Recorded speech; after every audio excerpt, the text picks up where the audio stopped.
In commentary, civil rights leader Jesse Jackson recently visited Cincinnati. He is surely a voice for the poor, but will mainstream America pay any attention? It's the subject of Jerry's commentary tonight. Jerry? Thanks, Norma.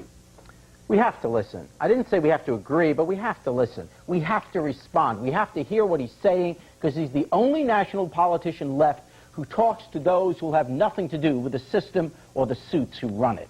The president motorcades through L.A. Clinton says what he's going to do, and Perot at least suggests that he's working on an answer.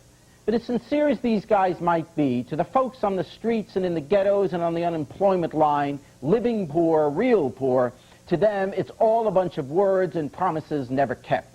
It's just election time, so the rhetoric flows, but not the commitment, and certainly not the money. Cynicism rages in America's inner cities. I mean, just a rumor of a police shooting started a riot in Minneapolis.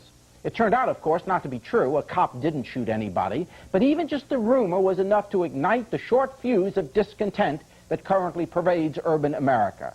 Forget who's to blame. It's too late for that. The fact is, third and fourth generation poor folk don't believe any of us anymore. Our institutions have helped rip their families apart. There's no base, no education, no economic support. The supremely gifted make it out, but most, of course, don't.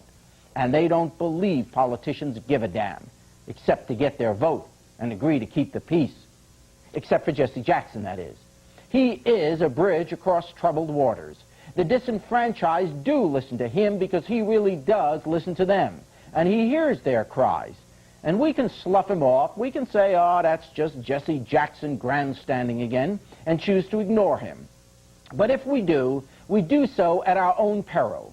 We ignore a gifted voice and a valuable conduit to a part of America we haven't let in. Simply put, if we don't find room for Jesse Jackson and the forgotten and alienated Americans he represents, if we chase these folks out of the system, what avenue is left for them to vent their anger? If the politicians won't listen, if the courts won't listen, if the media won't listen, if we keep chasing them away, we will eventually chase them onto the streets. And then suddenly we'll cry, oh, Jesse, could you help us? But then it'll be too late, even for him. Maybe we ought to listen to him now.